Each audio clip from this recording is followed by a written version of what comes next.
बोलने का कारण तो और कुछ है नहीं, क्योंकि आप जंगल राज आप सुन रहे थे तो आपको उसका जवाब देना था, तो आपने शब्द निकाल लिया राक्षस राज। क्या मतलब है इसका?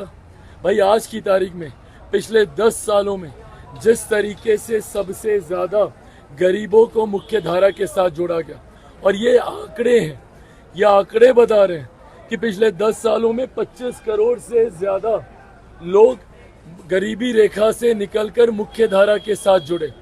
आज आप गांव देहातों में चले जाइए और आप लोग भी पूछिए, किसी से भी पूछिए कि कितने लोग हैं जिनको आज भी प्रधानमंत्री गरीब कल्याण जन योजना का लाभ मिल रहा है, तो लोग हाथ उठाता है कि हाँ भैया हम लोगों को 5 किलो अनाज मिल रहा है।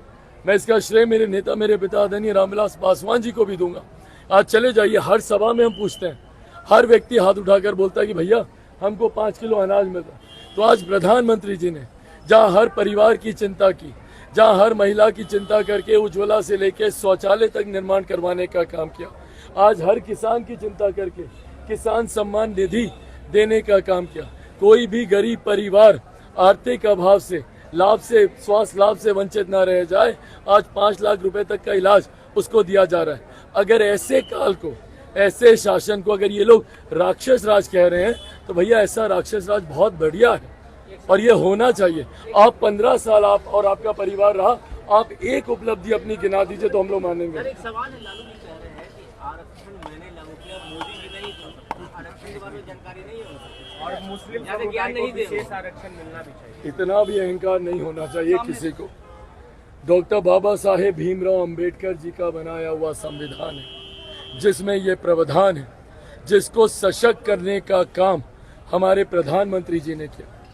आज मंडल कमीशन को संवैधानिक दर्जा देने का काम हमारे प्रधानमंत्री जी ने किया। ऊंची जाति के जो गरीब वर्ग के लोग हैं उनको भी आरक्षण देने का काम हमारी मौजूदा एनडीए की सरकार ने किया। हमारी एनडीए की सरकार ने न सिर्फ आरक्षण को और मजबूत करने का काम किया, बल्कि इस बात की गारंटी ये मोदी जी की, प्रधानमंत्री जी की भी गारंटी है। और पुनः जो लोग ये भ्रम फैलाते हैं ना, और जिन्होंने कहा कि हमने दिया आरक्षण, अगर आपने दिया तो काहे का फिर डर है कि आरक्षण समाप्त हो जाएगा? फिर तो डर नहीं होना चाहिए। क्यों 2015 का चुनाव लड़ रहे थे ये कह कहकर कि आरक्षण समाप्त हो जाएगा, आरक्षण समाप्त हो जाएगा? हकीकत है विपक्ष पूरी तरीके से मुद्दाहीन है और ये लोग बौखलाए हुए हैं। भाई 2 चरण का सर्वे इनके पास भी गया होगा ना, इनको भी फीडबैक मिला होगा कि उन 9 सीटों पे क्या हुआ, और आज की 5 जो सीटें हैं इसका भी फीडबैक राष्ट्रीय जनता दल और कांग्रेस के पास जा रहा होगा। ये उस फीडबैक की बौखलाहट है कि इनको ऐसी बिना सर पैर की बातें करने की जरूरत है। बढ़ोतरी हुई है भाई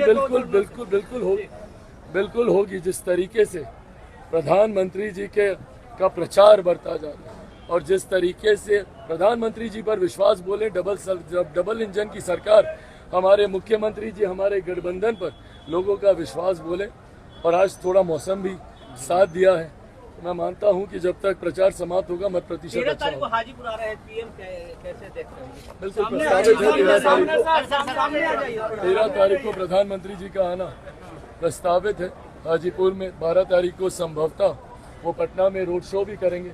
अब यही देखिए फर्क, एक तरफ हमारे प्रधानमंत्री हैं जो कि हर राज्य को एक निगाह से देखकर बराबरी का समय है। भाई बताइए हमारे लिए कितने गर्व की बात है कि देश के प्रधानमंत्री जहां पूरे देश का चुनाव देख रहे हैं, वहीं बिहार को भी उतना ही समय दे रहे हैं।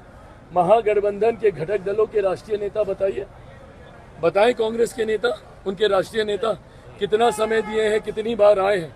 उन लोगों के लिए बिहार जैसे राज्य माने ही नहीं रखते।